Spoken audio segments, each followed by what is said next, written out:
you're paying them more for picking the components in your Kubernetes cluster and integrating those components than actually writing their own proprietary code. Because most of what you will find in Tanzu, in OpenShift, in GKE, in EKS, EKS, mostly it's open source. Huge percentage of it not written by the vendor itself. This is DevOps Paradox, episode number 135. Migrate everything to Kubernetes. Welcome to DevOps Paradox.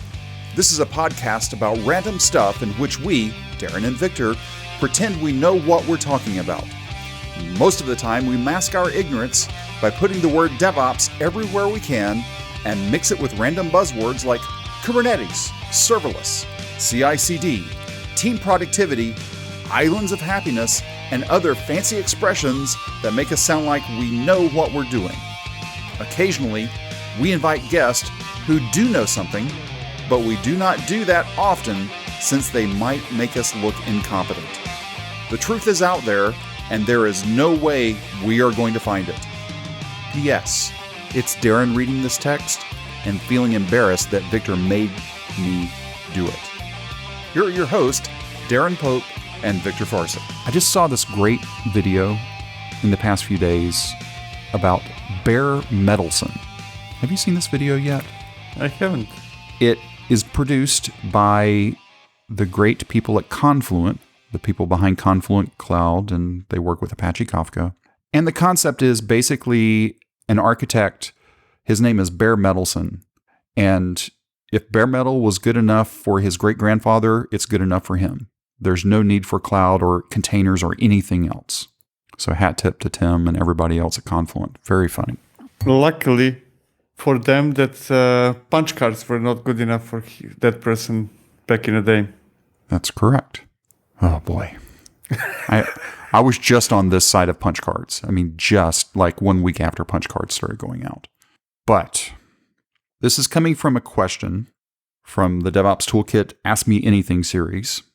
And we decided to spend a little more time on this one instead of tackling it on the AMA. And you'll laugh in just a moment once you understand why. The question is from Alexey. And the question is, my company is considering migrating everything to Kubernetes.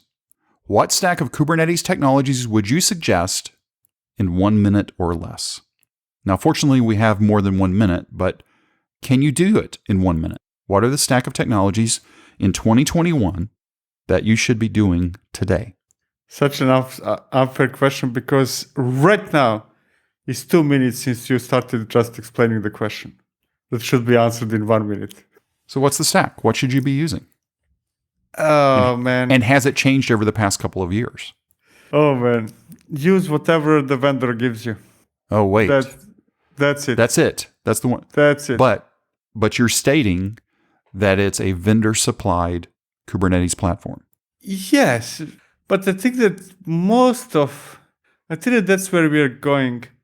I feel that Kubernetes users or parts of company that are using Kubernetes, because most of the companies are not and will never be 100% Kubernetes. I think that those teams, those people, those parts or teams in a company happen to be also the first adopters of cloud, right? There is somehow that correlation that, hey, if you have 10 teams in a company and one team is using Kubernetes, there is a strong chance that if you are going cloud, that happens to be also the team that is going cloud. And then that's already vendor. That's already GKEs, EKS, and AKSs of the world, right? And even if you are not going cloud, there is a very strong chance that you're using OpenShift, if you're talking about on-prem, right? That's really statistically dominating player in on-prem, followed by VMware Tanzu, again, vendor, right? And probably one of the biggest values that they give you, whether it's cloud or on-prem vendors, is because they picked and chose what you should use as a Kubernetes stack. And that's going back to one of the previous episodes about open source, right? You're paying them more for picking the components in your Kubernetes cluster and integrating those components than actually writing their own proprietary code. Because most of what you will find in Tanzu, in OpenShift, in GKE, in EKS, EKS, mostly it's open source. Huge percentage of it not written by the vendor itself. But let's say that we are starting from scratch in terms that, hey, I'm going to use maybe Rancher, for example, because Rancher is highly unopinionated type of Kubernetes cluster that actually it is opinionated, but mostly to the level of this is the operating system of the Kubernetes cluster, and I'm going to assemble bare bone Kubernetes for you. And then you need to start putting things there, right? And then we would need to make some choices. So in other words, when you assemble it yourself and not just use almost ready-to-go platform. And then we need to figure out what are the categories starting. The obvious ones are logging, right? I would go with FluentD and Loki for that. FluentD is almost unavoidable king of shipping logs somewhere. And Loki happens to be my favorite right now place to store those logs. Then we have monitoring. That will be Prometheus if you're assembling it yourself, if you're not using monitoring as a service. I'm going to skip as a service solutions from that story almost immediately. What else do we have? Networking. That would be Istio or Linkerd. Are there any other options for that at the moment? Kong. Kong is hitting hard. Kong, yes. So, and I'm almost ashamed that I didn't put it right away into the preferable choice. So, Istio, Linkerd, Kong. Okay. What else do we have there? Well, we could look at the CNCF roadmap and understand. Oh yeah. Let's do that. This will be 8-part episodes, right? To get through just logging. Okay. Let's speak fast, and then it will be only 6 parts, 6 episodes. It's massively convoluted. Storage, Rook. Rook is the end solution, but actually Ceph is the real solution. If you're a bit brave, let's say, if you have a brave gene in yourself, then yes, Ceph. How about policies? Ooh, that's a tough one. My heart goes towards Kyverno, but if it's not only Kubernetes, then OPA. But if you're only Kubernetes, Kyverno might be the right answer today. Yes. If you have to go even one step beyond Kubernetes, OPA is the better solution. Actually, I had a question. Now I'm sidetracking slightly, but I had a question only a few days ago.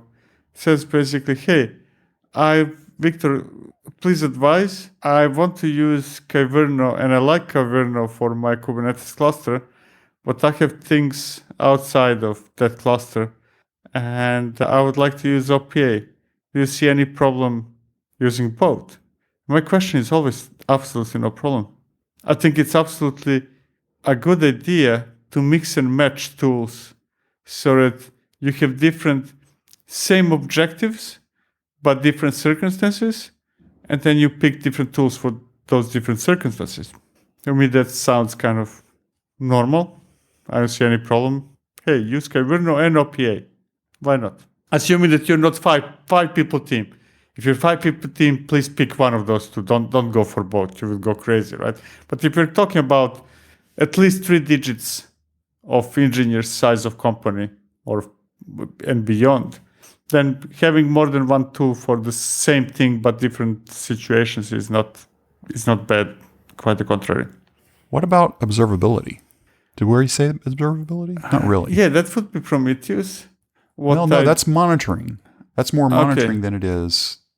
I don't know. Does monitoring not fall into observability? Not really, because also observability would have... Well, I guess it does. But I'm thinking Thanos would be there. Yeah, Thanos would be Prometheus Jaeger, at scale. Tracing. Tracing. Oh, yeah, Jaeger.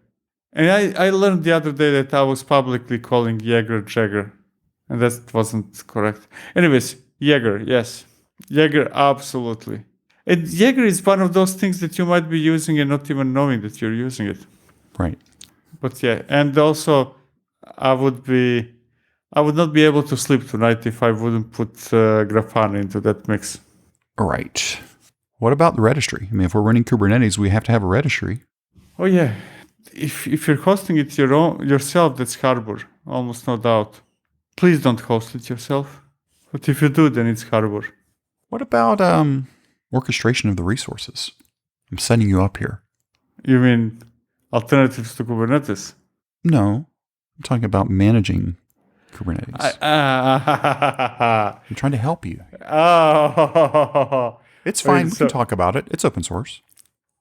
Yeah, so kind of this is TLDR. No, not TLDR, but important note. What I'm going to say comes from the company where I work at. That would be Crossplane. It's a rising star kind of in my head, in our heads. And yes, so for orchestration, no, I mean, I need to be fair here, right? There is a time and place for Terraform, there is a time and place for Pulumi, and I think that there is a time and place for Crossplane as well.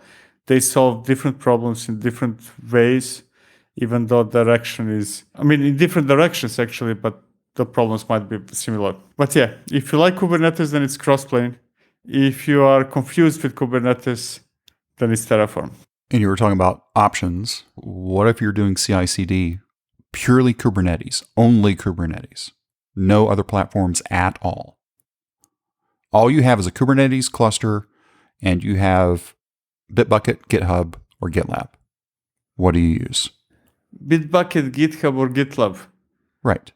And the only reason you're using those three is just for SCM, not any of the other features. Okay, just for SCM. Okay. So you have an SCM, I called out the three specifically, and you have a Kubernetes cluster. What tooling are you going to use to get that raw source code packaged, stored, and deployed? Yes. Before I answer, I just need to make a very quick clarification because people get confused. My head interprets that as pipelines. Right. I do not put tools that have CD suffix into the CD process bucket. Argo CD and Flux CD. That's out. That's a different category. So if it's pure Kubernetes and you are not afraid of spending time to make it work, that would be Tekton and Argo. Oh my God, my workflows. Yes. If you're talking about pure Kubernetes freaks. Right. But Argo CD and Flux do still factor into that some, right? They're one of the tools in the CD process. Let's put it that way. If CD would be, hey, I commit something and then it's production ready, there are a lot of steps there, a lot of tools involved. But when somebody asks me what is the category, I would say that's either GitOps tools or they're deployment tools. And within that category, and all that being a subset of CD, right? And within that category, yes, it's Argo CD and Flux. And whenever there is Argo involved, I can never make up my mind 100% because there is always a good alternative, equally good alternative. That's kind of like Argo workflows, Tekton, Argo CD, Flux, Argo rollouts, Flagger. So I'm always undecided about on those. So let's go left there a little bit more because we sort of stepped around it. How are we building our images? I have an SCM and I have Kubernetes. That's all that I have. Building images is something that almost unavoidably you're going to have to go with two tools. One for building as a result of pushing something to Git, to SCM. My preference goes to Canico. Second best would be BuildKit. And then you still need to often to do those things locally. And then really using Canico does not really work well. That's not something, even I don't use it, and I'm freak for Canico. And then we're talking about, hey, Docker is a good option, or Nerdcuttle. We've got our images. We've got them deployable. But what's the runtime? Container runtime? Yeah. That's Containerd. For the 3% that care, for the very small percentage of people who are actually choosing which one to use, because even if you go for, I'm going to assemble Kubernetes myself, you're probably not going to still be choosing container runtime. Yeah, hey, you use Rancher, for example. And Rancher comes, I think that the latest versions of it, what's the name of their operating system? Now my mind stopped. RKE RK2, I think, comes with Containerd. So we've talked about all the different things in more than 1 minute, but is the right thing to do to migrate everything to Kubernetes? Is it the right thing to migrate everything anywhere? Almost never is, right? We don't even need to use the word Kubernetes there. Everything to cloud? Probably not. At least not in a relatively short period of time. Everything to Kubernetes? Probably not, and so on and so forth. But if we would rephrase that question as, hey, is Kubernetes the platform of choice for new stuff we are working on? The answer is yes. And because for the old stuff, nobody can answer easily that because it really depends on too many things. But for the new stuff, the answer is yes, unless you're using serverless. And let's go there for a moment. Let's assume that you're willing to either go cloud or have a highly opinionated Kubernetes cluster to the extent that you don't even know that it's Kubernetes under the hood. What's the answer? Oh, I got lost here. Knative. I'm trying to yeah. But no, I found out something that a while ago that actually resulted in me lying to people all the time. If you're talking like Google Cloud Run, I did not know that it is Knative, but it's not Kubernetes.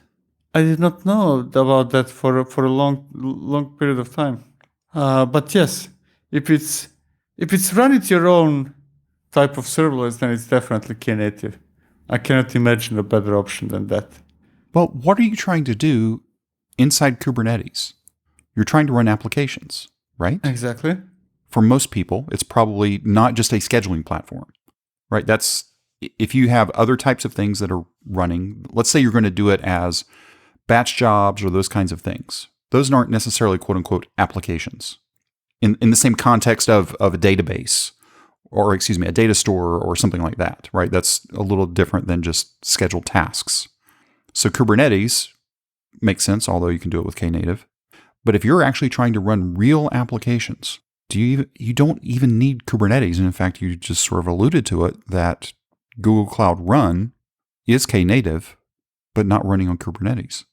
What is the problem you're trying to solve? Are you running applications or you're just trying to have a massive cron farm, right? That is the future, I think.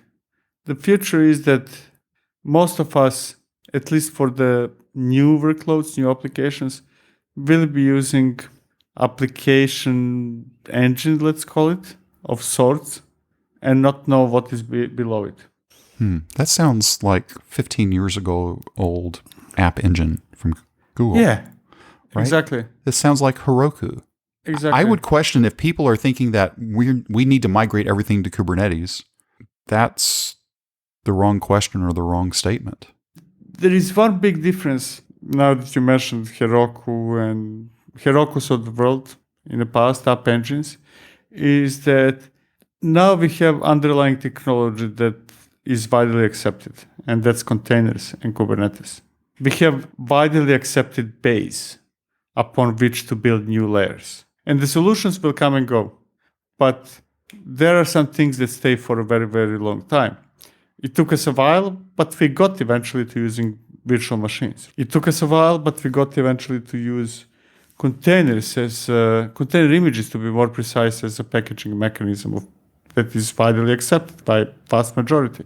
And the same thing goes for Kubernetes. Kubernetes is here to stay. There's absolutely no doubt about, and it is an unavoidable standard. Now, those solutions that are being built now on top of Kubernetes, those solutions that abstract Kubernetes from us, on one hand, are the future. The future is not to see Kubernetes, just as the future of virtual machines is not to see hypervisors, right?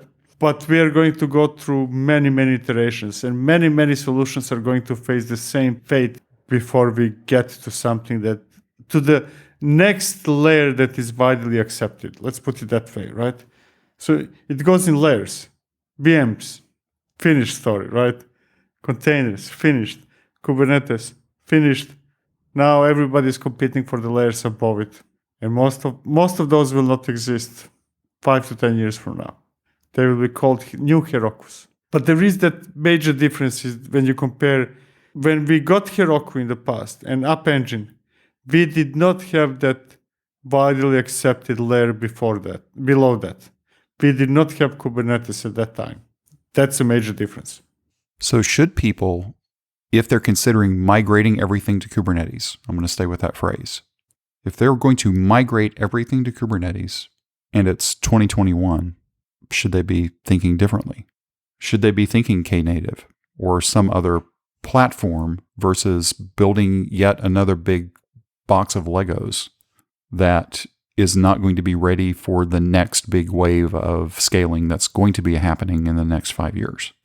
Unfortunately, today it is almost unavoidable for us to play with Legos. Simply, we do not have that layer of solutions yet. Right. But if people are just starting now, you and I both know that's not going to happen overnight. It's not going to happen in 12 months. It's an 18 to 36 month roll. Oh, yeah.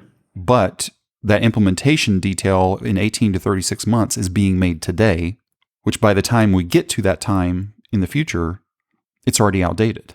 Yeah, and that's where build versus buy, and when I say buy, it doesn't have to be for money, just to clarify, comes in, right?